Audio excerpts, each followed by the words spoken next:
Eh bien, nous allons commencer, puisque nous attendions le dernier retardataire qui nous a rejoint. Nous attendons plus que lui pour démarrer. Donc c'est parti pour cette première conférence des assises. Ah ben non, il repart. Non, non, je ne suis pas d'accord. Je ne suis pas d'accord. Donc je vous laisse un tout petit peu de musique pour nous mettre dans l'entrain de ce début de matinée.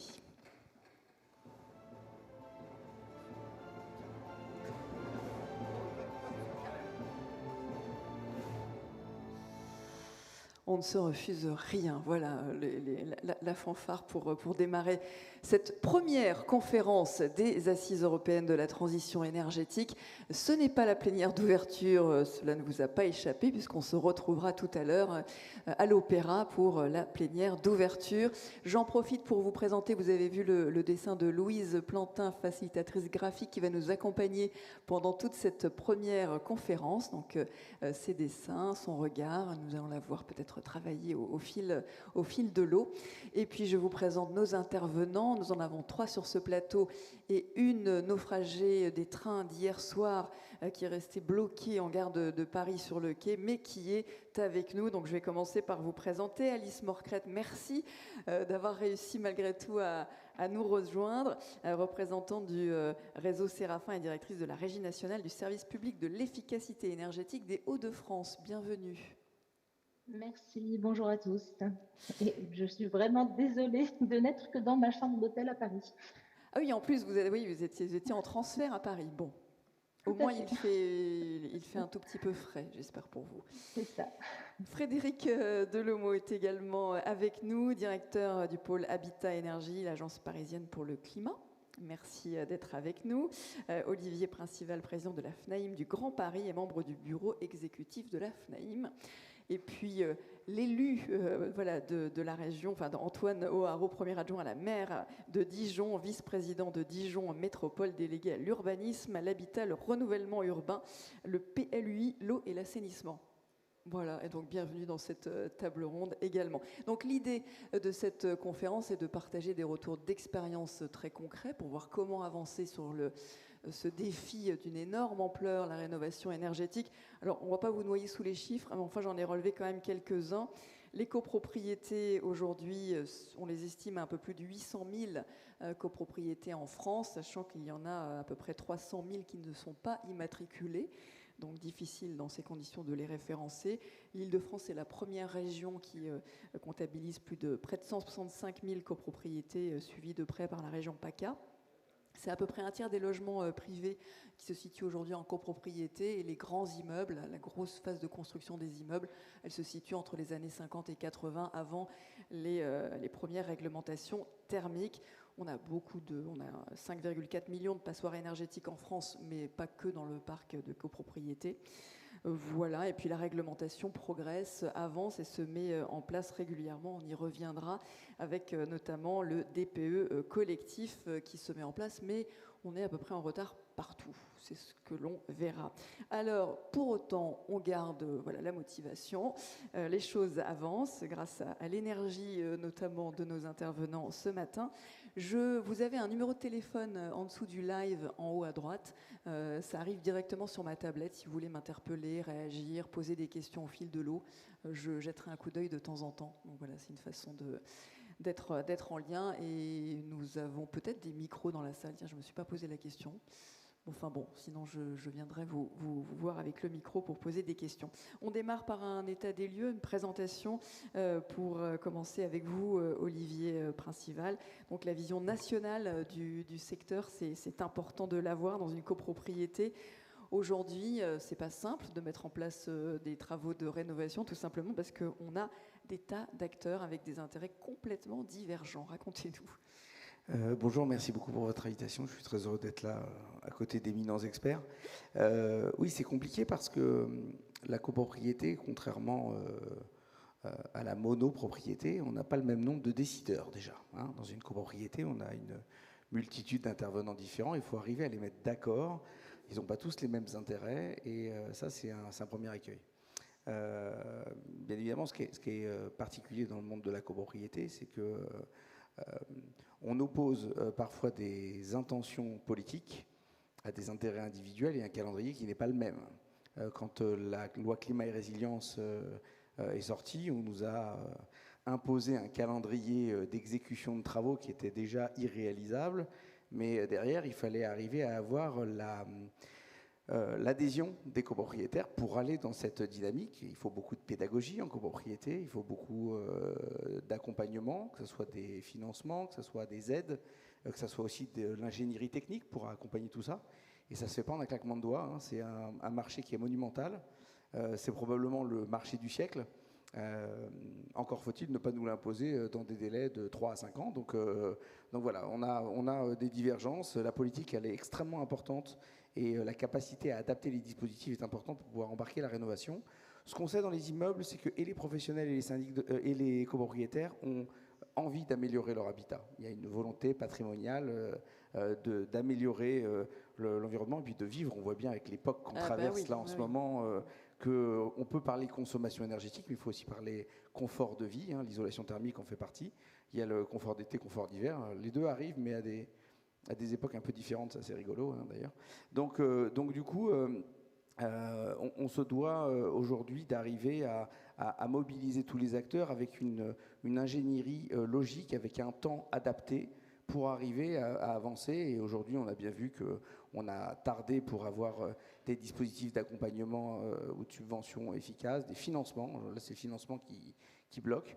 Et puis, il y a aussi, il faut se le dire, une accumulation de normes et d'obligations qui pèsent sur tout le monde, y compris en copropriété, qui font qu'on a parfois du mal à embarquer tout le monde. Alors mais juste, on avance. Un petit point réglementaire, tout le monde n'est pas soumis dans une copropriété aux mêmes injonctions réglementaires. Est-ce que juste un peu de pédagogie sur ce sujet-là? Oui, parce que nous, on a... Tout à l'heure, vous avez utilisé le mot passoire énergétique. Moi, c'est un mot qui m'horripile un peu, même si j'ai bien compris que c'était la nomenclature qu'on utilisait.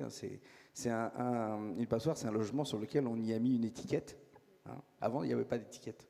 On y a mis une étiquette et puis avec des critères pour mesurer le niveau de consommation. Et puis on a déterminé qu'à un certain niveau, c'était une passoire. Bon, ok. Du coup, dans la passoire, on y a mis de l'indécence énergétique. On a dit c'est indécent de faire loger des gens dans des logements classés G, F ou E d'ici 2034. Nous, on n'accepte pas ce mode-là. On peut concevoir que le DPE, qui a toujours été le diagnostic de performance énergétique, qui a toujours été un élément de mesure pour piloter une politique de rénovation énergétique, doit être un élément d'accompagnement et pas un élément qui est contraignant pour les copropriétaires. Pourquoi je vous dis ça? C'est parce que dans une copropriété, un bailleur aujourd'hui, donc quelqu'un qui loue un appartement, est le seul à avoir une obligation de travaux à défaut d'avoir une performance suffisante. Il est interdit de louer un logement à un locataire. Mais le locataire, c'est un peu normal qu'il n'ait pas cette obligation de travaux, pour le coup. Oui, mais sauf que dans une copropriété, pour embarquer une rénovation énergétique, vous avez au rez-de-chaussée des locaux commerciaux qui n'ont aucune obligation. Au premier étage, vous avez le dentiste ou le médecin qui n'a aucune obligation. Vous avez le propriétaire occupant qui n'a aucune obligation, qui choisit de faire ce qu'il a envie. Vous avez celui qui loue en location touristique de courte durée qui n'a aucune obligation d'ici 2034. Et puis le propriétaire bailleur tout seul là, qui loue son logement, lui, il n'a plus le droit de louer. Et en fait, la difficulté, c'est que quand vous êtes en monopropriété, vous êtes le seul à décider de mettre en œuvre une politique, ou tout du moins des travaux de rénovation énergétique, c'est une chose. Mais quand vous êtes en copropriété, je vous disais, la difficulté, c'est d'avoir l'adhésion de tout le monde dans un projet et faire aujourd'hui peser des interdictions sur le seul bailleur, propriétaire bailleur. Ça vous donne aussi le résultat de la crise du logement qu'on retrouve aujourd'hui, où toutes les contraintes arrivent à un endroit et on a du mal à avoir une offre suffisante. Alors Frédéric Delomo, je vous sens que vous avez envie de modérer, de donner votre regard sur ce propos. Voilà, l'APC est une ALEC, hein, labellisée Espace France Rénov'. Peut-être avant de nous expliquer ce que vous y faites concrètement, votre regard sur cette réglementation qui évolue. Faut se rappeler d'où on part.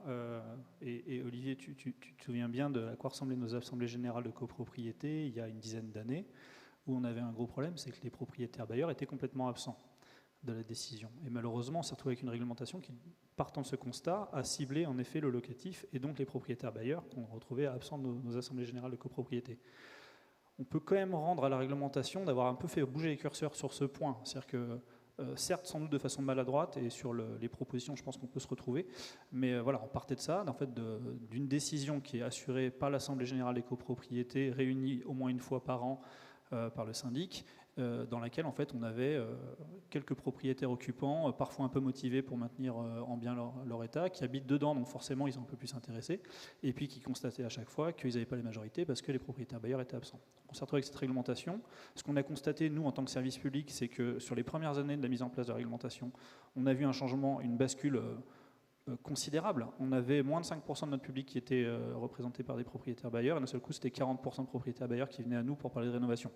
Donc là, il y a eu un effet, mais comme l'expliquait très bien Olivier, les intérêts restent divergents, puisqu'on a une réglementation qui maintenant, en effet, était sans doute déficitaire sur les propriétaires bailleurs et maintenant devient presque prépondérante, sans que les intérêts communs des gens qui habitent sous le même toit soient pris en compte par la réglementation. Donc c'est ça notre problème, et c'est pour ça que nous on pense que le sujet c'est de mettre une réglementation et inciter à la rénovation à l'échelle de l'immeuble et pas forcément logement par logement.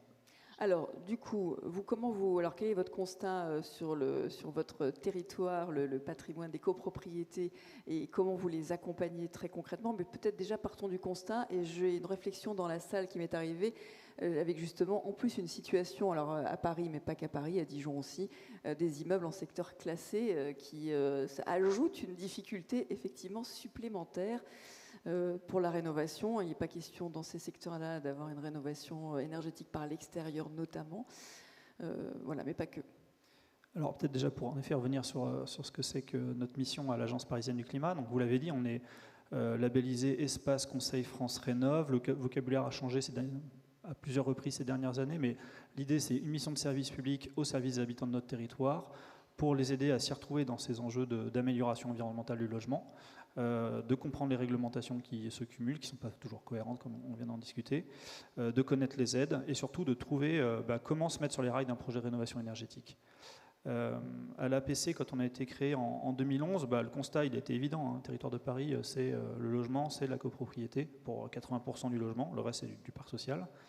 Et quand on regarde ce logement parisien avec un regard de thermicien, ce qu'on constate, c'est que l'essentiel de ce qui est faisable pour améliorer l'état du logement ne se joue pas à l'échelle privative, mais à l'échelle collective. Et donc c'est pour ça que d'entrée de jeu, on s'est lancé à développer des services orientés spécifiquement pour les copropriétaires et leurs représentants syndics. Je le dis là, comme ça sera fait. Un projet, pour qu'il se fasse en copropriété, il faut un syndicat des copropriétaires qui vote. Pour ça, il faut deux choses, un syndic moteur et un conseil syndical opérationnel. Si on n'a pas les deux, on n'avance à rien. Et voilà. Les 300 000 qui ne sont pas immatriculés, déjà, celles-là, elles ne risquent pas d'avoir un syndic, a priori, moteur. A priori, ce n'est pas pour tout de suite. C'est pas pour tout de suite. Mais ce n'est pas forcément dramatique quand on parle de massification, de développement de la rénovation énergétique. L'enjeu, c'est un enjeu de planification sur plusieurs décennies. Et l'enjeu, c'est pas de dire du jour au lendemain, on fait les 500 000 rénovations à réaliser par an. En fait, c'est juste de prendre un plus 20, plus 30% tous les ans pendant 10 ans, et comme ça, on arrivera à faire la massification. Donc, avançons avec ceux qui sont un peu plus matures, et les autres suivront. Et les acteurs autour de la table, vous avez cité, on a cité l'ANA, l'ADEME également. Enfin, il y a tout un pôle d'acteurs qu'il faut mettre ensemble pour Ce sujet, il est à la croisée de plusieurs monde. En fait, il y a le monde de la copropriété qui est vraiment un monde en soi.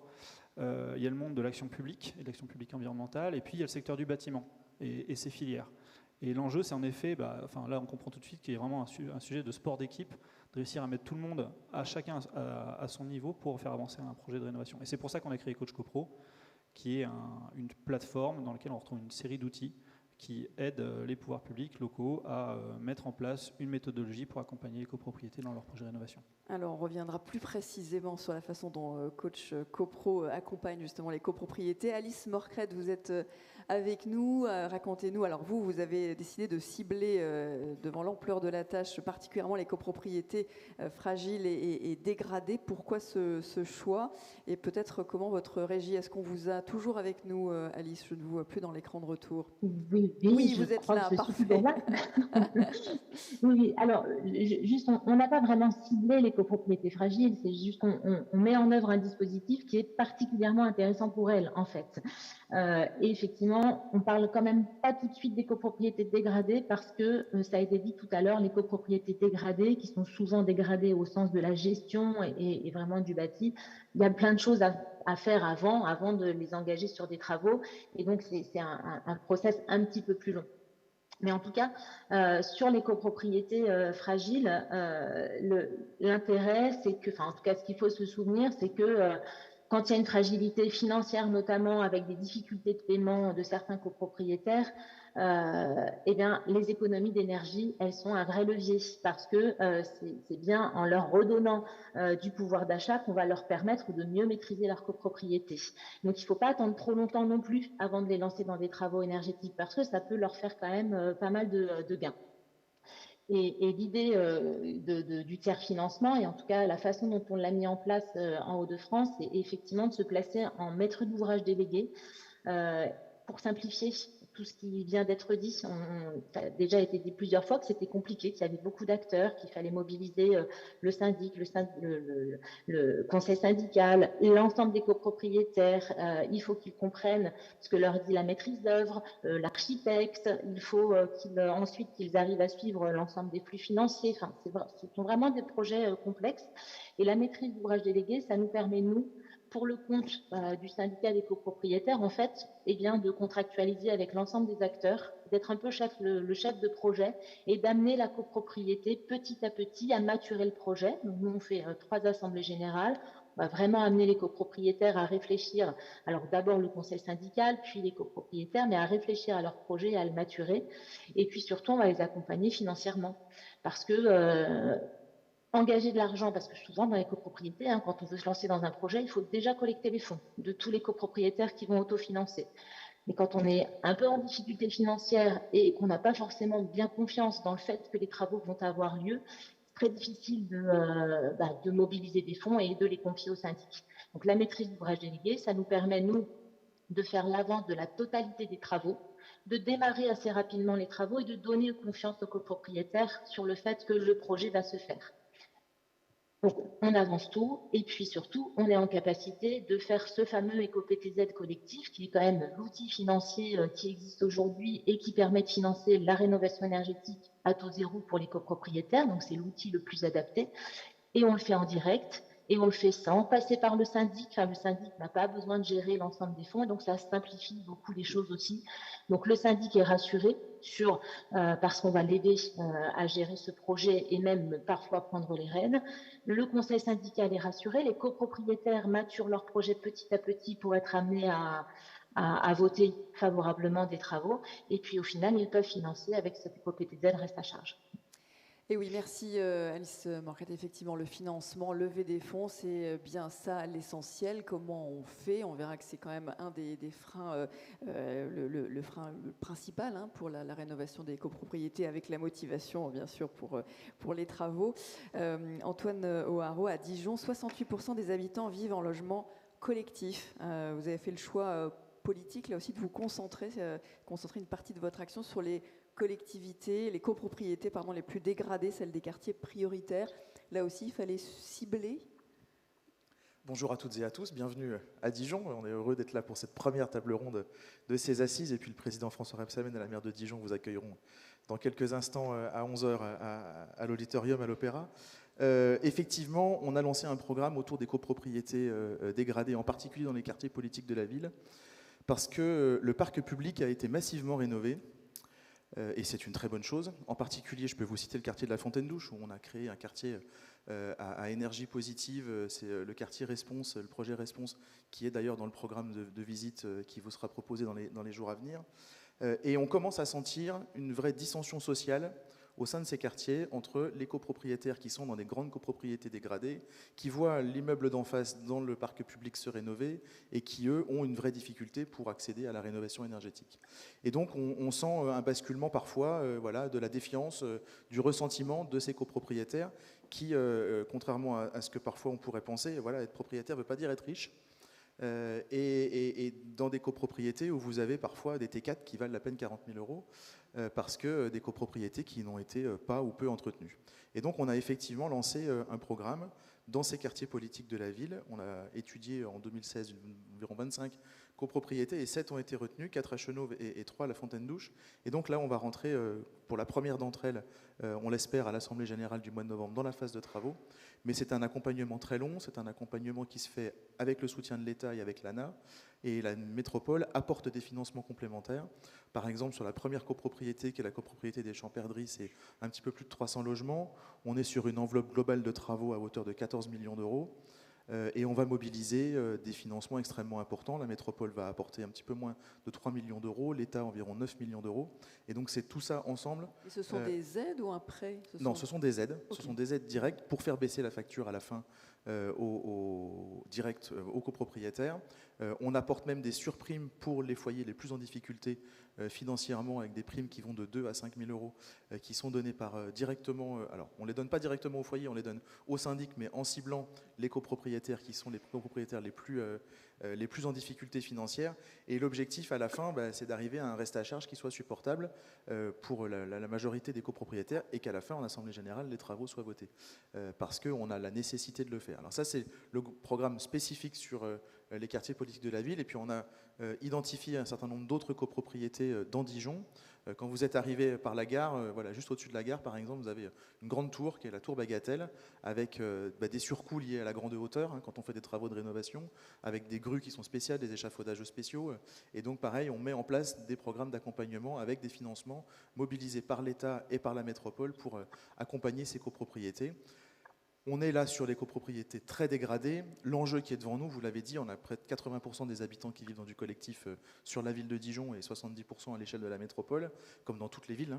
Et donc l'enjeu, ça va être demain d'aller accompagner les copropriétaires qui ne sont pas ni dans les programmes spécifiques, ni dans les quartiers politiques de la ville. Et là, on a évidemment un enjeu absolument considérable d'accompagnement, ne serait-ce que de faire connaître les dispositifs qui existent. Et donc on a mis en place un dispositif qui s'appelle Coaching CoPro et qui permet d'accompagner la maîtrise d'ouvrage, notamment dans les phases d'études, dans les phases de diagnostic, qui permettent de transmettre déjà la connaissance, l'information sur les subventions mobilisables, les bons interlocuteurs. Et ça va être un enjeu considérable dans les années à venir. On va détailler ces outils, effectivement. J'ai l'impression, en vous écoutant, qu'on est à chaque fois quand même un peu sur du sur-mesure. C'est chaque copropriété, il faut quelque part la prendre par la main, créer un dossier. Donc ça demande du temps, des compétences, de l'accompagnement, des ressources humaines, pour le coup. Donc c'est pas quelque chose qui va pouvoir s'industrialiser. Quand on voit les défis majeurs à relever, chaque copro est évidemment unique. Après, il y a des dispositifs qui existent et qui permettent peut-être de simplifier un certain nombre de choses. La clé, ça a été dit, hein, la clé c'est le syndic et le conseil syndical. C'est absolument la clé. Sur les grandes copropriétés dégradées dont je vous ai parlé à la Fontaine-Douche, les copropriétaires, et on les a accompagnés pour ça, ont changé de syndic. Pour prendre un syndic local et pas une grande boutique, une grande maison nationale qui avait un dossier parmi d'autres, mais à prendre un syndic local qui du coup se mobilise fortement parce qu'il a l'intérêt de sa ville, il a la connaissance de sa ville, il a l'envie que sa ville s'améliore. Et donc on travaille très bien avec le syndic qui a été changé et choisi par les copropriétaires. Mais c'est la clé de la réussite pour moi, c'est que le syndic fasse son travail. Parce que avant, ça a été cité aussi, avant de lancer des travaux, il y a toute une phase de diagnostic et de travail. Par exemple, sur certaines copropriétés, on avait plus de 35% d'impayés. Et donc, il a fallu déjà résorber cette situation. Là, aujourd'hui, sur les Champs-Perdrix, qui est la première copro qui devrait se lancer au niveau des travaux, on doit être à 16% d'impayés. On est passé de 35 à 16% d'impayés. Donc, ce travail-là, il est absolument considérable. Et si le syndic ne fait pas son boulot, clairement, on ne peut pas avancer, quoi. Alors, j'ai une question. Est-ce qu'il existe des formations pour rendre les syndics moteurs? Ça, c'est une question pour vous, oui. Puisque c'est l'une des clés essentielles. Oui, alors il faut savoir quand même que les professionnels de l'immobilier ont été très engagés sur la rénovation énergétique depuis le début. On a même d'ailleurs créé un programme qui s'appelait CoProVerte, dans lequel, pour rejoindre ce que vous disiez, M. le maire, les syndics de copropriété étaient formés, les conseils syndicaux et les copropriétaires. C'était un vrai élan global, parce que si on veut embarquer tout le monde, il faut qu'on ait des outils qui s'adressent à tout le monde. Donc, dans la profession immobilière, on a quasiment tous des écoles de formation quand on est adhérent à la FNIM et aux autres syndicats, et on a des programmes sur mesure de gestion de la rénovation énergétique, de l'ingénierie, au suivi, parce que ces opérations-là, on a toujours eu l'habitude, on n'a pas attendu la loi climat et résilience pour rénover des immeubles. Hein. Les syndics de copro ont toujours accompagné les copropriétés depuis tout temps. Mais la rénovation énergétique, c'est particulier parce que les pouvoirs publics ont voulu quand même qu'on fasse des rénovations d'ampleur et des rénovations globales. Ça a été quand même le mot qui a été donné, alors que jusqu'alors, on faisait des rénovations partielles. On isolait le toit quand on refaisait la toiture. On isolait un pignon quand il était temps de faire un ravalement. Et là, on nous a incité à faire du lourd. Donc la formation, elle existe. Elle s'accentue, elle s'intensifie. Il n'y a pas un gestionnaire de copropriété qui n'a pas une copropriété qui lui parle de rénovation énergétique ou d'amélioration énergétique. Donc, en tout cas, la machine, elle est lancée déjà depuis de nombreuses années. Ce qui nous manque aujourd'hui, c'est que ces programmes d'accompagnement des conseils syndicaux et des copropriétaires sont complètement abandonnés. Et nous, on milite pour obtenir des subventions, pour relancer des opérations de sensibilisation, parce que, comme je le disais tout à l'heure, on parlait de politique et de la particularité de la copropriété, mais on peut être le meilleur syndic du monde engagé, on peut avoir derrière les pouvoirs publics qui veulent s'engager aussi, mais si les copropriétaires ne veulent pas faire, on ne pourra pas les forcer. Hein. Donc effectivement, la preuve par l'exemple, je sais que dans les trophées Coach Copro qui sont faits régulièrement à Paris, ou comme vous l'avez cité, la preuve d'un immeuble rénové avec des normes et des conditions d'habitation qui sont quand même extrêmement confortables pour les copropriétaires, ça donne envie d'y aller. Donc là, il y a plein d'outils pédagogiques pour arriver à avancer là-dessus. Et en tout cas, les syndics sont mobilisés. Pour faire monter en compétences et améliorer l'accompagnement. Alors, on va faire un zoom sur chacun des outils pour vous donner des clés concrètes, hein, des idées pour avancer. De votre côté, qu'est-ce qui fonctionne le mieux, Frédéric Delemot? Alors vous avez Coach... Voilà, donc on a mis en place Coach Copro, c'est une plateforme web, coachcopro.com, que bon nombre de territoires à travers la France utilisent, des acteurs du service public local, ALEC, Espace Conseil France Rénov, collectivités locales. L'idée de Coach Copro, c'est concrètement, c'est un site internet sur lequel on retrouve plein de ressources sur la rénovation énergétique des copropriétés. Énormément d'exemples, il n'y a rien qui marche mieux, ça a été dit. Je crois des retours d'expérience, on a plus de 300 exemples de rénovation mise en place. Donc voilà, à telle adresse, la rénovation a été faite, tel niveau de performance énergétique, voilà les entreprises qui sont intervenues, voilà combien ça a coûté, quelles ont été les aides. Et ça, on le localise. Parce que, vous l'avez dit, M. Waro, on se compare. On se compare en proximité. Donc il y a des comparaisons qui en effet se font de copropriété à logement social rénové. Et nous, à Paris, maintenant, on commence vraiment à avoir une dynamique de proximité, où il y a un immeuble qui est rénové, on se croise au marché, on se croise à la sortie de l'école. Et puis en plus, on apprend que ça se vend un peu mieux là où c'est rénové. Et en proximité, si vous connaissez Paris, Place d'Aligre, par exemple, on a des rénovations qui ont maintenant plus de 15 ans, et on en est à la 4e ou 5e en proximité qui est en train de se rénover. On a des rues aujourd'hui où il y a une adresse sur 2 qui est en contact et qui est en train d'avancer. Donc il y a vraiment une dynamique de proximité qui se met en place. Et donc après, Coach Copro, voilà, donc des outils pour trouver le bon professionnel, avoir le bon cahier des charges. Et puis un réseau d'échanges entre acteurs du service public local. Parce que ça, c'est un point qui est important, je pense, dans nos collectivités locales. C'est qu'il y a des territoires urbains comme Paris ou Dijon dans son centre-ville où la copropriété est une évidence parce que c'est une forme majoritaire de logement. Mais dans bon nombre de territoires aujourd'hui, on considère que c'est un peu un truc spécifique et à part et compliqué. C'est pas plus compliqué que la maison, c'est juste que c'est différent et donc il faut se l'approprier de façon spécifique. Et donc voilà, on a mis en place un réseau de plus de 150 conseillers du service public qui tous les jours sont en contact avec les copropriétés et apprennent les uns des autres. Donc ça demande à des acteurs de faire l'effort d'aller sur le site internet. Vous n'allez pas les chercher individuellement pour le coup? Bien sûr que si, individuellement non, mais et ça c'est le premier conseil peut-être qu'on peut demander à des acteurs publics locaux qui veulent s'intéresser à la copropriété, c'est de savoir de quoi on parle sur son territoire. On parlait de faire du sur-mesure. Ouais, c'est du sur-mesure, certes, mais quand on touche une copropriété, c'est en moyenne 25 logements qu'on embarque, et parfois c'est quelques centaines. Et donc à chaque fois qu'une rénovation globale se fait en copropriété, c'est une partie des copropriétaires qui n'auraient jamais fait des travaux de rénovation s'ils avaient été en maison et qui finalement sont embarqués dans ce projet collectif. Donc connaître son territoire, connaître ces typologies de bâtiments, repérer aussi les enjeux patrimoniaux, ça a été évoqué. Et après ça, on a des solutions pour chaque immeuble. Simplement, ces solutions doivent être différenciées. Voilà.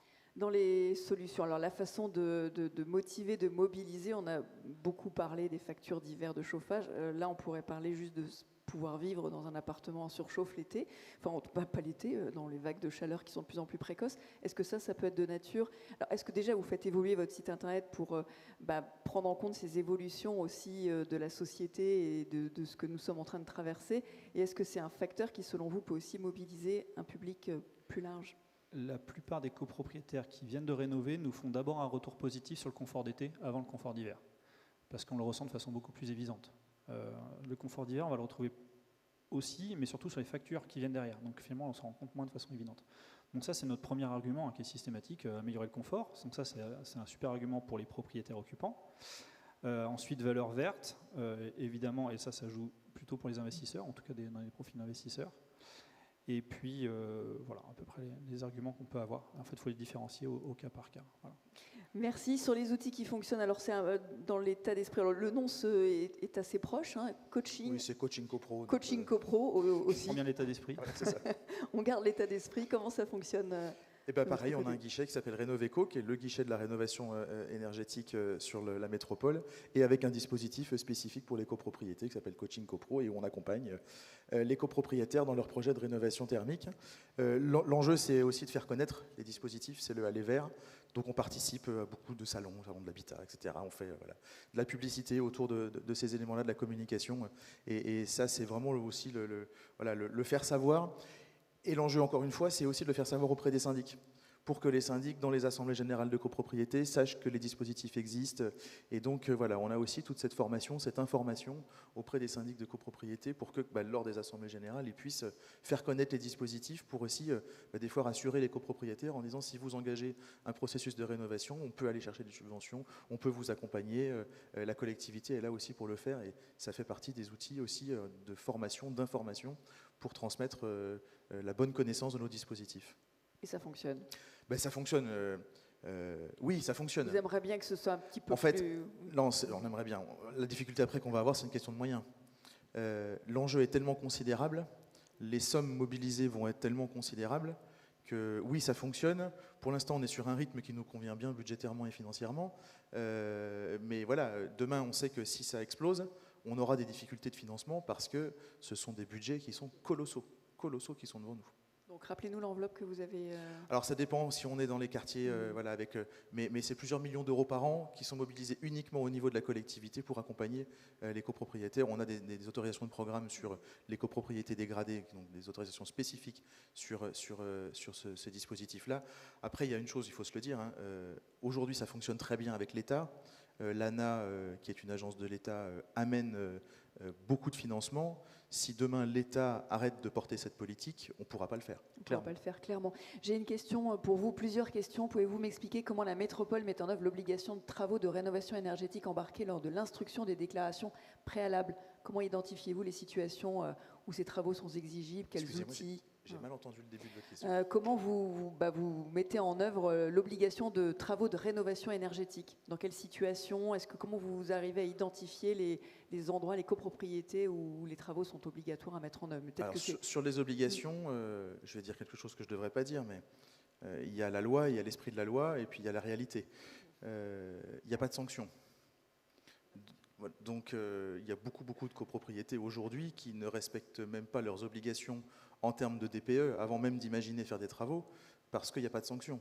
Et on est un pays latin, et voilà. Et donc il y a aussi aujourd'hui, ne serait-ce que simplement de faire respecter l'obligation de réaliser un DPE collectif. Alors le DPE, aujourd'hui, on n'y est pas, quoi. Il est obligatoire par tranche de lots depuis 2024. Là, au 1er janvier 2026, c'est les moins de 50 lots. Mais il n'y a pas de sanction. Mais ça c'est pas pour autant, il y a un retard énorme. Okay.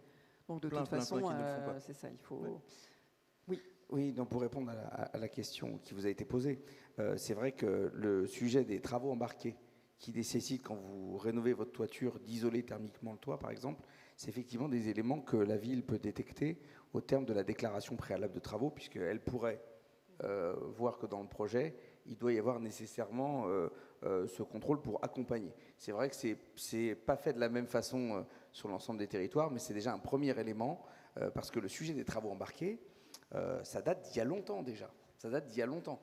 Je ne vais pas vous dire de bêtises, mais ça a probablement plus de 10 ans.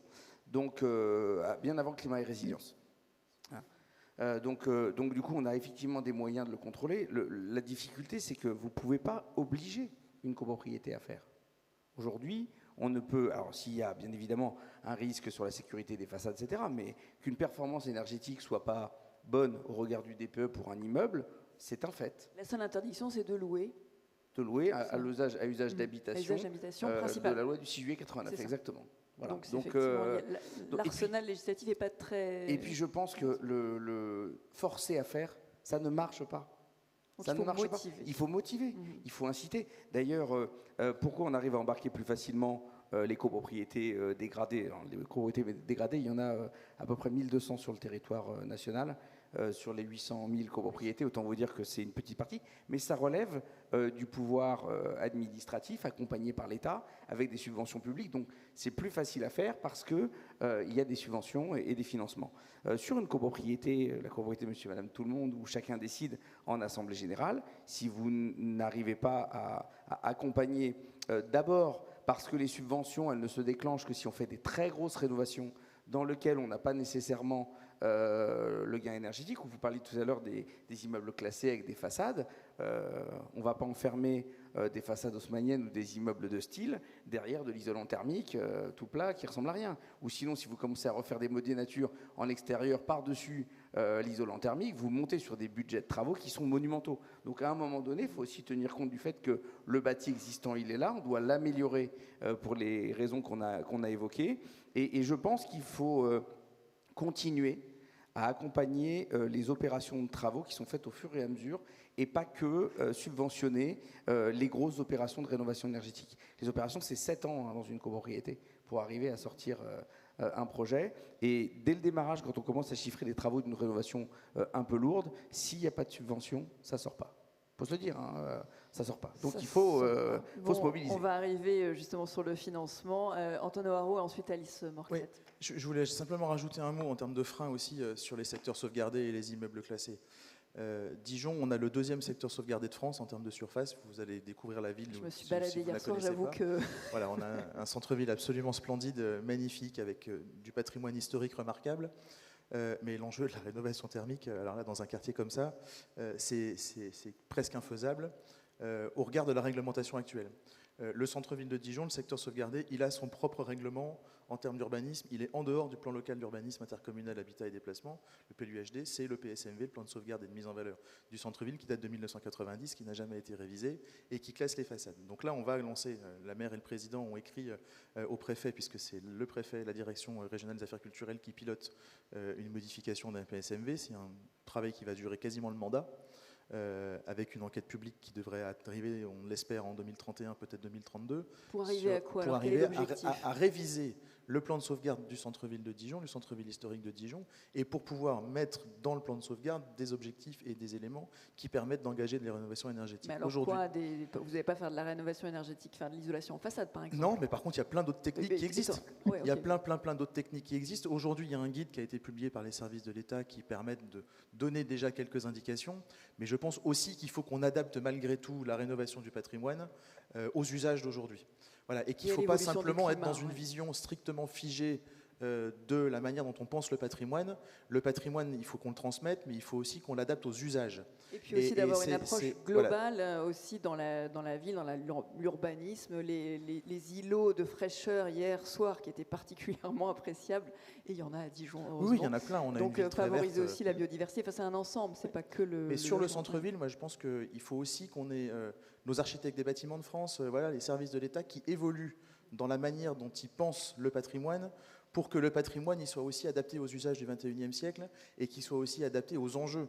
Voilà, quand on a des canicules où il fait 40 degrés, c'est pas parce qu'on habite dans un immeuble du 15e, du 16e, du 17e siècle qu'il ne faut pas qu'on soit en capacité de pouvoir l'adapter. Voilà, la protection du patrimoine, la préservation du patrimoine, c'est évidemment essentiel de le transmettre, mais il faut aussi l'adapter aux usages et à la vie réelle d'aujourd'hui. Et ça, parfois, avec les services de l'État, c'est un peu compliqué. Il est assez frais quand même. Mais je vous cite un exemple très concret sur le Palais des Ducs. Vous allez visiter le Palais des Ducs, je l'espère. On a tout le premier étage qui n'est pas accessible aux personnes à mobilité réduite. On n'est pas dans la rénovation thermique, mais on est dans les usages d'aujourd'hui. La DRAC, aujourd'hui, freine des cas de fer pour qu'on installe un ascenseur. Parce que ça pourrait potentiellement... voilà, et on a même des défenseurs du patrimoine qui nous expliquent que avant, les personnes en situation de handicap, on les portait pour les monter à l'étage, on n'a qu'à continuer à le faire. voyez où on en est. Donc moi je dis, exemple, voilà, les services de l'État, les associations de défense du patrimoine, c'est bien, mais on vit au XXIe siècle et il faut qu'on adapte notre patrimoine aux usages d'aujourd'hui. Frédéric Delomo et ensuite Alice Morcrette. Oui, on vit dans le même monde. C'est vrai que là, il y a deux politiques nationales qui s'appliquent localement et qui sont antagonistes, malheureusement. C'est très étonnant parce que en réalité, on parle un peu la même chose. On parle de l'amélioration du cadre de vie, on parle de la protection de nos centres-villes, on parle de réussir encore à faire vivre ce patrimoine dont on a hérité pour les prochains siècles. Donc en fait, on parle de la même chose, mais avec un agenda qui en effet est différent et qui fait que en fait, le dialogue se résume très souvent à des conflits, des recours, des demandes d'autorisation tout de suite validées par la collectivité et puis ensuite invalidées par l'ABF. Et ça, on perd du temps et on n'arrive pas à travailler ensemble. Donc après, la pointe peut-être d'optimisme dans cette affaire, c'est que finalement, quand on parle immeuble par immeuble, on arrive à trouver un terrain d'entente. Parce que personne n'a intérêt à ce qu'un immeuble du XVIIe siècle, par exemple, avec des pans de bois, qui a été cimenté dans les années 80 et qui du coup est en train de se dégrader, reste en l'état. En fait, on a tous besoin que cet immeuble s'améliore. Et aussi, si on en parle tout le temps quand on parle de copropriété, c'est pas pour rien. Hein. C'est parce que la copropriété, c'est de l'habitat de centre-ville. Et que les secteurs classés sont le centre-ville. Enfin, le cliché de la sous-préfecture avec l'église qui est classée patrimoine, enfin un monument historique, et on a le périmètre des 500 mètres, et dans les 500 mètres, c'est pas des pavillons, c'est de la copropriété. Donc c'est pour ça qu'on se retrouve. L'installation de panneaux photovoltaïques sur les toits, c'est une autre histoire, c'est un autre débat, une autre conférence. Et tout est faisable, simplement il faut le faire de façon intelligente avec des architectes. Merci beaucoup. Alice Morcrette, peut-être en réaction à tout ce que l'on s'est dit, et puis une question aussi du public pour vous. Sur le tiers financement que vous avez évoqué, vous avancez les frais et bénéficiez de prêts à taux zéro, mais ensuite, comment est-ce que vous vous remboursez ? Est-ce que c'est aux copropriétaires de rembourser ? Comment ça se passe et comment vous vous assurez de la solvabilité, j'imagine, aussi des copropriétaires ? C'est un sujet, Alice Morcrette. Oui, alors déjà un petit point sur la formation, je voulais réagir tout à l'heure parce que nous on est une régie qui travaille sur l'ensemble de la région de France, mais on n'a pas des moyens de faire de la massification, donc on ne va pas accompagner beaucoup de copropriétés.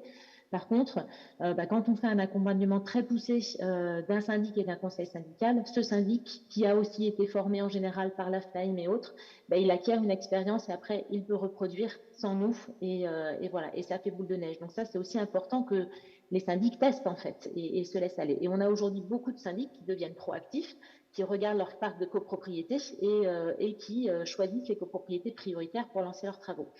Sur le tiers financement, effectivement, donc nous, on achète les prestations.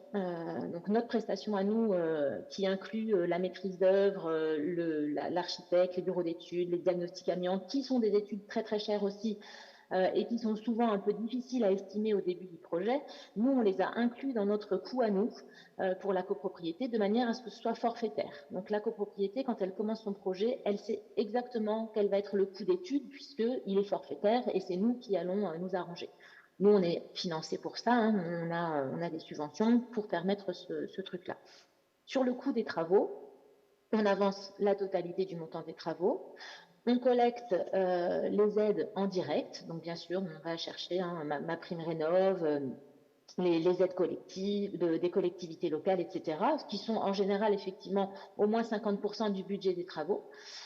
Ensuite, on demande aux syndics de faire les appels de fonds uniquement sur la partie autofinancement, donc les copropriétaires qui ont choisi de faire leur autofinancement, et de le faire une fois qu'on a démarré les travaux. C'est ce que je disais tout à l'heure, ça donne confiance et ça permet d'engager vraiment les copropriétaires. Et puis pour tous ceux qui ont choisi de le faire sous mode de financement avec un prêt, donc on signe cet éco-PTZ collectif avec la copropriété, mais on va chercher les remboursements directement auprès des propriétaires, donc directement sur leur compte bancaire, ce qui facilite aussi beaucoup la gestion. Pour les COPTZ collectifs, tant qu'on est en dessous d'un 3 000 €, on ne fait pas vraiment d'octroi de financement. On va prêter assez largement à tout le monde, sauf à ceux qui sont en impayés, qui vont être exclus de cet éco-PTZ collectif. Mais pour tous ceux qui sont au-delà de 23 000 € ou pour lesquels on passerait sur un financement classique, puisqu'on peut aussi faire du financement classique, on va étendre à 25 ans pour justement diminuer les mensualités, puisque les personnes qui vont avoir besoin d'un financement individuel classique, ce sont les personnes qui vont être les plus en difficulté difficultés. Donc pour elles, on va vraiment étendre les durées le maximum possible pour leur permettre d'avoir une mensualité suffisamment faible pour que les économies d'énergie puissent en prendre une grande partie, en fait. Et on va surtout considérer que les économies d'énergie, ça va être une ressource. Alors en copropriété, elles sont difficiles à estimer. On a encore un sujet de savoir comment s'assurer que monsieur qui est au 2e étage ou madame qui est sous les toits, quelle va être vraiment leur part d'économie d'énergie sur cette copropriété. Mais donc voilà, on s'intéresse quand même à une moyenne d'économie d'énergie qui est plus ou moins fiable. Donc ça, c'est pris en compte dans la balance. Ouais, l'économie d'énergie est prise dans la balance. Oui, tout à fait. Et nous ne sommes pas une banque, on est un organisme de tiers financement qui maîtrisons le projet techniquement, etc., ce qui nous permet effectivement de fiabiliser ces économies d'énergie et de les considérer comme une ressource, ce qui va détendre en fait l'octroi de financement. Alors peut-être un mot sur le réseau Séraphin, parce qu'on a, voilà, le constat, c'est qu'il y a peu de banques finalement qui s'intéressent au financement de ces travaux. Quel est l'objet du réseau Séraphin que vous avez mis en place et quelle est son ambition ? Alors, le réseau Séraphin, donc c'est le réseau de l'association des sociétés de tiers financement en France, qui sont aujourd'hui 5, Octave en Grand Est, Centre Val de Loire Énergie, Bordeaux Métropole Énergie, l'AREC en Occitanie et puis nous en Hauts-de-France. Et puis très bientôt une nouvelle en Bretagne. Et l'idée, c'est de démultiplier ce tiers financement et de permettre de le mettre en place plus facilement et plus largement à l'échelle nationale.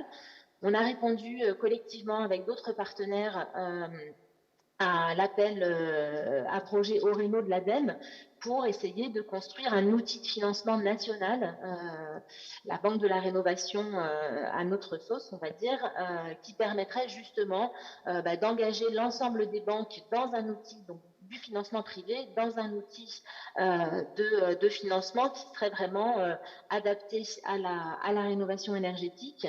L'idée étant sur la base d'un travail de qualité, vraiment d'un cadre de qualité et de conformité qu'on met sur l'ensemble des projets, de fiabiliser l'ensemble de ces projets de rénovation énergétique et de donner confiance aux banques sur le fait que les risques financiers sont limités sur ces projets, parce qu'en réalité, ils le sont vraiment.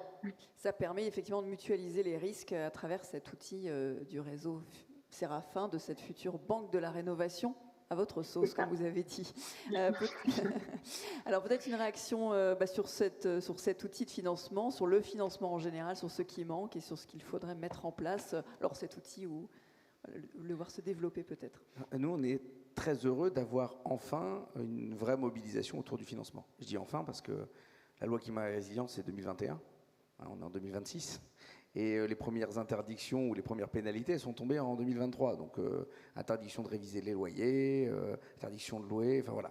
Donc, le financement, ça reste moteur. Moi, je me souviens encore d'une époque un peu compliquée. On n'avait qu'un seul établissement qui finançait les travaux en copropriété, qui était la Caisse d'épargne Île-de-France à l'époque. Et le jour où il y a eu un changement d'établissement bancaire, on n'a plus eu de financement dans les copros pendant presque 1 an et demi. Et il ne s'est rien passé. Donc, si on n'a pas d'accompagnement au financement, on n'avance pas. C'est un stop immédiat. Ah, mais c'est aujourd'hui, voir chaque copropriétaire aller auprès de son établissement financier qui va vous dire vous êtes trop âgé, vous n'avez pas les ressources, vous avez atteint les endettements, on n'arrive pas à embarquer tout le monde. Les gens se débrouillent en général. Et puis quand on fait un emprunt, même pour des personnes qui ne sont plus éligibles au crédit, il y a des solutions, notamment au moment de la vente, il y a des garanties, on se récupère du restant dû. Donc c'est assez simple. Mais les établissements financiers n'allaient pas vers ce dispositif. Donc c'est vrai que quand j'écoute Alice intervenir avec le réseau Séraphin, ça va dans la droite ligne de la volonté d'avoir une banque de la rénovation énergétique, ou tout du moins d'avoir des financeurs qui se mettent autour de la table pour apporter les fonds nécessaires, qui sont garantis. Il n'y a pas de problème en copropriété. Je veux dire, très globalement, il y a peu d'impayés. Quand on fait une opération, on arrive toujours au bout. Et quand il y a un emprunt qui est mis en place, le lissage des échéances de crédit fait que ça se passe tout seul. Donc, en réalité, on est très heureux que des établissements de tiers financement viennent. Et d'ailleurs, quand Alice le dit comme ça, c'est simple, et tant mieux. Si c'est simple, on s'occupe de tout, on perçoit les subventions, on avance les fonds. Nous, on est extrêmement demandeurs de ça parce que plus c'est simple dans l'ingénierie, plus c'est facile de faire venir tous les professionnels, mais faire venir tous les copropriétaires dans le dispositif et donc d'accélérer la rénovation. Tout à l'heure, j'étais un peu caustique sur la politique parce que une politique publique, elle est efficace que si on y met les outils et les moyens pour y arriver. Et en réalité, depuis plusieurs années, les choses arrivent au compte-gouttes et puis on vient nous rendre responsables parfois d'une absence de réalisation de la rénovation. Il faut juste se dire qu'il faut qu'on ait les moyens et l'ingénierie technique, laisser le temps aux acteurs de se mettre en place. On a eu les mêmes problèmes avec les artisans RGE qui disparaissaient ou dont le nombre fondait alors qu'on ne peut avoir des subventions que si on est RGE. Donc en réalité, il faut vraiment que tous les acteurs de la filière, que ce soit les banques, les entreprises, les syndics, les copropriétaires dans la pédagogie, les établissements publics, les villes, et que la politique en elle-même soit en adéquation, que le retour du terrain soit bien compris par la politique et qu'on arrive enfin à faire des textes et des réglementations qui soient adaptés pour faire une vraie efficacité technique et opérationnelle. Et quand on aura mis tout le monde tout autour, et aujourd'hui c'est le cas, on l'a bien vu, parce que j'ai la chance de travailler régulièrement avec Frédéric sur Paris, à partir du moment où on met les bons acteurs autour de la table, on y arrive, on avance, ça fonctionne. Et je pense qu'on est sur la bonne voie. On est sur la bonne voie. Merci. On approche déjà de la fin. Frédéric Delemot, vous m'avez dit, quand la prime Rénov' est arrivée, on a vu multiplier par 7 en un mois les demandes en 2022. Donc ça fonctionne. Ah non, mais si on regarde en 10 ans ce qui a été franchi, c'est exceptionnel. Encore cette année à Paris, on va faire entre 25 et 24, on a fait x3 sur le nombre de copropriétés rénovées en un an. Donc on a connu un x7 en effet. Alors il y avait une concordance de temps à ce moment-là. Il y avait à la fois l'arrivée de MaPrimeRénov', un dispositif parisien Éco-Rénovons Paris Plus qui s'est engagé en même temps, la crise ukrainienne avec les évolutions du prix du gaz. Donc en effet, je me souviendrai toujours de ce jour-là. Enfin, il y a un moment, on a cru qu'on était piraté sur notre site internet parce qu'on a réellement pris en une nuit x7. Et ça a duré comme ça pendant 3 ans. Là, on a clairement un reflux sur le flux entrant. Enfin, les différentes tergiversations dont on parle, elles ont un impact dans nos services. Mais entre deux, on a quand même stocké un tel volume de projets qu'on a de quoi bosser là pendant quelques années. Donc vraiment énorme progrès en l'espace de 10 ans. Je pense qu'il y a 10 ans, on avait vraiment des environnements qui se regardaient et qui se tiraient un peu dans les pattes les uns les autres. Tout ça, ça a vraiment changé. Aujourd'hui, moi, je vois 2 blocages en termes d'organisationnel. Donc, on l'a dit, le premier sur le patrimoine, où là, il faut un peu faire concorder les choses. Et puis les banques, 2 banques, on parle quand même d'un tiers du logement privé en France, on parle de millions de logements, on parle d'opérations, enfin on parle aussi souvent d'appartements qui sont dans des centres-villes, donc il y a des endroits détendus, mais tous les secteurs tendus, il y a une valeur immobilière aussi associée qui est évidente. Enfin, c'est absolument normal qu'on ait que si peu d'offres bancaires. Antoine Noirot, pour clôturer sur peut-être l'obstacle à lever pour accélérer. Le nerf de la guerre, ça reste quand même les sous. C'est l'argent, quoi. C'est l'argent. Et effectivement. Et la confiance des banques, parce que quand les banques ont confiance, elles peuvent prêter. Mais là, il y a un outil peut-être qui mutualise les risques. Mais ce que vous disiez est très juste. Sur la plupart des copropriétés, en fait, il n'y a pas de sujet. Ça se passe très bien, les copropriétaires payent leurs charges, les copropriétaires payent les travaux, mais par contre, quand il n'y a pas l'outil financier, quand il n'y a pas l'outil bancaire qui permet d'accompagner, c'est là que souvent le bas blesse. Donc oui, la Banque de la Rénovation, en termes d'avance de subvention, en termes de prêts, mais c'est invraisemblable, vu le niveau de nos banques en France, qu'on n'en est que 2, qui aujourd'hui s'intéressent au sujet. C'est juste dingue. Et peut-être que là, on parlait des fois, vous disiez que parfois il y a certaines contraintes qui sont trop contraignantes. Peut-être que parfois il faudrait réguler un peu plus le système bancaire pour justement l'inciter fortement, si ce n'est l'obliger à aller vers la rénovation. Voilà. Pour des travaux, vous me dites de 30 à 40 000 euros, le reste à charge pour aménage précaire est encore autour de 3 4 000, ça reste beaucoup, c'est déjà énorme. Sur les copropriétés dégradées, sur les copropriétés. Oui. Et on le voit sur certaines copropriétés où certains vendent avant que les travaux ne soient votés, parce qu'ils savent qu'ils n'auront pas les moyens, même avec des restes à charge qui sont vraiment minimes, même si on arrive à amener des financements. Voilà. On sait que là-dessus, c'est très compliqué. Et pour le coup, là, je peux comprendre que les entreprises, même les grands groupes qui aujourd'hui font de la rénovation énergétique aient du mal à s'engager sur les copropriétés très dégradées. C'est pour ça que je vous disais qu'avant tout, il faut d'abord régler le problème de la gestion de la copropriété, la gestion des impayés, pour aussi donner de la confiance aux futures entreprises pour que les entreprises aient la garantie d'être payées une fois que les travaux sont réalisés. Donc sur les copropriétés très dégradées, voilà, on a des enjeux très particuliers. Mais sur la très très grande majorité de toutes les copropriétés, cet enjeu de paiement, il n'est pas... en tout cas, le risque, le risque n'existe pas, okay. ou le risque est absolument minime. Mais pour ça, il faut un secteur bancaire qui soit beaucoup plus attentif à ce sujet. Il y a du travail pour les 20 prochaines années, hein, pour rénover toutes les copropriétés. Donc, et les banques, certes, elles ne sont pas philanthropes, mais je pense qu'elles peuvent gagner un peu d'argent si elles s'engagent sur le sujet, et en plus dans le long terme. Alors certes, ce n'est pas le profit dans le court terme qui parfois est un peu la dérive du capitalisme, mais malgré tout, voilà, il faudrait peut-être s'engager dans le long terme et dans ce secteur qui va rapporter de l'argent à beaucoup de monde, qui va maintenir des emplois qui ne sont pas délocalisables, qui va faire des gains de pouvoir d'achat pour les copropriétaires et qui en plus est très bon pour la planète parce qu'on sait que l'habitat, c'est un des secteurs qui aujourd'hui est le plus consommateur et le plus émetteur de CO2. Donc voilà, c'est bon pour tout le monde. C'est de la vraie social écologie. C'est de la vraie social écologie de faire de la rénovation thermique. Alors, donc, cet outil, effectivement, vous l'appelez de vos voeux, là, le développer. On a vu qu'il était en cours avec Séraphin. J'ai une question pour vous. Ça fait plus de travail pour les syndics. Pourquoi ils le feraient, le syndic? Qu'est-ce qui doit motiver un syndic? Qu'est-ce que vous... D'abord parce que c'est motivant d'accompagner une copropriété dans une évolution. Gérer le quotidien, franchement, ça fait parir grand monde. Mais accompagner des rénovations, c'est important. Après, pourquoi on le ferait? Parce qu'on a aussi des honoraires qui nous permettent, avec de la visibilité, de structurer des équipes, structurer des organisations, et qui nous permettent d'avancer. Donc, en réalité, nos gestionnaires sont ultra motivés pour la rénovation. On nous prête souvent le fait que pousser les copropriétaires, c'est pour prendre des honoraires. En même temps, on ne travaille pas gratuitement, nous on n'est pas subventionnés, hein, donc notre boulot on le fait par la discussion privée. Et en fait aujourd'hui, il n'y a rien qui empêche un syndic de faire cette rénovation énergétique. On a la formation, on a les outils et l'environnement, on a de quoi être rémunéré. Ceux qui sont en retard, ils ont intérêt à s'y mettre rapidement parce qu'ils vont se faire dépasser par les copains. Alice Morcret, est-ce que vous souhaitez nous faire passer un tout dernier message? Le tout dernier message, ce serait peut-être sur les aides d'État. On l'a dit, il faut qu'elles soient stables parce que si on n'a pas de visibilité, comme les projets, ils durent 3, 4, 5, 6, 7 ans, quand on s'engage en début de projet, il faut quand même qu'on ait une certaine idée du montant de subvention qu'on va pouvoir percevoir parce que ça reste, même si on arrive à chercher des financements bancaires et autres, ça reste un levier quand même très important.